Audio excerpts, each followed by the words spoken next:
Hey everyone! Have you ever tried to learn how to code but got stuck? In my new Python programming class, we're going to break that loop. This course is primarily focused on people who are complete beginners, so don't worry if you don't have any background. This course is different than other courses because we're going to teach you to think like a programmer and solve problems like a robot. So let's get started.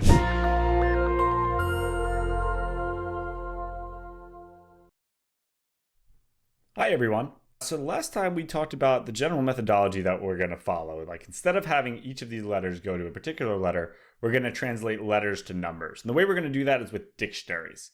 So dictionaries are an object in Python, a type of object in Python that we can use to associate certain values together. Now, dictionaries are like lists, right?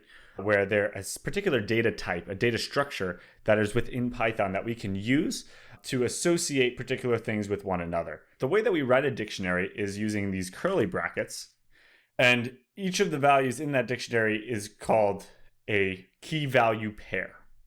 Now, that might sound a little bit complicated, so I'm going to use an example to illustrate my point. The way I like to think about dictionaries is two things.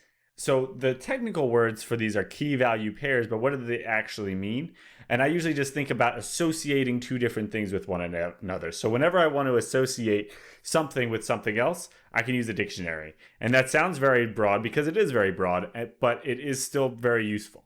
For instance, if I wanted to associate three different types of people into different groups based on their hair color, I could do that using a dictionary. And again, that's with a key value pair. So this is use the curly brackets to create a dictionary. And then each value in that dictionary will be an association. Now, in this case, I'm going to use strings as my key. So I'm going to say, okay, red-haired people are going to go into group A. Blonde-haired people are going to go into group B. And brunette-haired people are going to go into group C. So this is my association. And this is the key. These are called keys and these are called values, key value pairs. And it's going to be associating these with one another. So red is going to be associated with group A. Blonde is going to be associated with group B. Brunette is going to be associated with group C. And that's all there is to a dictionary. This dictionary is a mapping. So I'm going to call this, I'm going to save this in a variable. I'm going to say hair color to group is equal to this. And so that ran, and that means I was able to set the value. Let's take a look at this. Sorry. This is our dictionary, and it's associating, again, these hair colors with the groups that we're going to be putting people into. Now, one of the main things about dictionaries, the useful things about dictionaries, is that we can now look things up inside of our dictionary. If I wanted to look up what group should blonde people be in, the way that I do this is that I can use these closed brackets to look for a particular value in the dictionary. And I'm going to look up blonde, right? It's going to return group B, which means blonde people should be in group B. If I look at someone, I'm like, okay, they have brunette hair.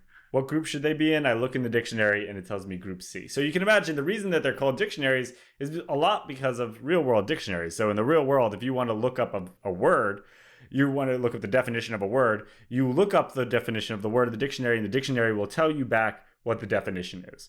That's another way to think about dictionaries. So they're key value pairs, and the keys are going to be the things that you know. In the case of a regular dictionary, like an actual book, you know the word, you just don't know what it means, right? The key is the word, and the value is what it means, the actual definition. Same thing here. In this dictionary, the thing we know is brunette. We know that the person has brunette hair, and what we want to know is what group they should be in, right? Or same thing with red, right? We know the person has red hair. We want to know the group that they should be in. And according to the dictionary, we would see that they belong to group A. So this is the general idea behind dictionaries. And the way I think of it, again, is like a mapping or a way of associating values. So red is associated with group A, blonde associated with group B, brunette associated with group C. So what does this mean for us? Now, going back to our original problem with the encryption and decryption, we want to be able to associate letters with numbers. Now, the way that we could do this, one way that we could do this is the exact same way that we did here, right? If letter is equal to A, then encrypted letter is equal to, or let's say number is equal to 1, or then 2, and then 3, and then 4, and then associate it in that way. But that seems that's a very time-consuming process. And now that we know about dictionaries, we know that there's a better way to do this, and that would be handling it using a dictionary. So what we're going to do is we're going to create a dictionary called letter to number. And this, again, we're going to use curly brackets, and then we're going to specify for each letter, we're going to associate it with a number. So we're going to say A goes to 0. The reason I'm going to use 0 is because Python uses 0 as the index, the first index value. So instead of using 1 for the first number, we should use 0. And then B equals to 1, C is associated with 2, D is associated with 3. And we're going to keep doing this, so on and so forth. Okay, so now we have our entire dictionary with all the letters in the alphabet. Now you can see this is a little bit easier than doing this whole thing with if letter is A, then so on and so forth. So we have letter to number. This is our dictionary. And if we use the dictionary and we look up a particular letter, like B, it's going to spit out a number for us. Okay, so what we're going to do is we're going to create a function now that will say translate letter to number. Going to take in a letter. It's going to use this letter to number dictionary, and then it's going to return letter to number letter. So nothing crazy. We just want to turn what we just did into a function, and that's what this is going to do. It's going to translate any letter that we have into a number. So if we say translate letter to number C, it's going to translate that to 2 for us. Okay, so now we're able to translate letters to numbers using 0 to 25 as the numbers. How do we do this in reverse? The way that we would do this in reverse is exactly what you would think. So let's just quickly create another function using the same framework and say translate number to letter, and this will take in a number, and we're going to call it number to letter, and here it's going to be number to letter, and it's going to take in a number. And this dictionary is going to be the exact opposite of what we had here. Okay, so now we have our numbers going to letters, and we have this translate number to letter function, and if we use it,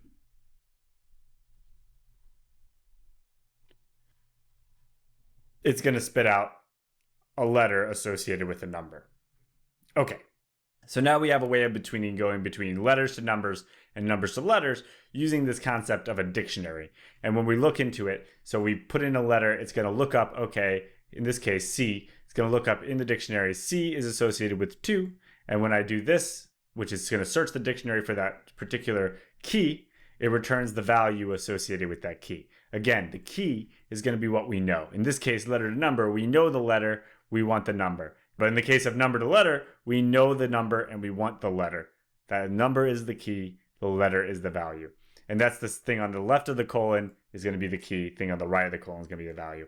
I know it takes a little bit of time to understand. I think eventually you just get it by using it, by practice. Remember that this idea of key value pair. But it's a really important data structure in Python, and it's much faster, first of all, than running it this way. And this is very cumbersome to read and to understand. So this is just an easier way of handling this.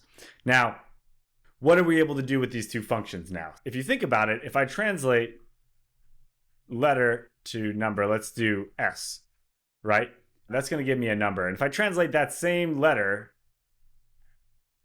to same number to a letter, I should get back the original letter, right? So this is known as an inverse operation, right? If I'm able to perform it and then come back, I should get the same exact result. And that's exactly what this is going to do. When I'm translating between letters and numbers, I can end up getting the value that I wanted back. And this is what we want generally for these kinds of operations. So basically, this works. So we've got the translating numbers to letters part, letters to numbers part, and then the numbers to letters part coming back. We need to perform the operation now to change those numbers. So this works when we're not changing the number at all. But if we were to change the number, for instance, if I added 5, it's going to come back with a different letter. So here we translated S to 18. Then we add 5, which is going to give us 23. Go to 23 and we translate it back to X. So this is how we're going to be able to create our cipher, is by going through this, translating it to a number, changing the number, translating it back. And that whole operation will be reversible. So I'll be able to go back and turn it back on itself and figure out what that original letter was. So we're going to talk about that in the next video.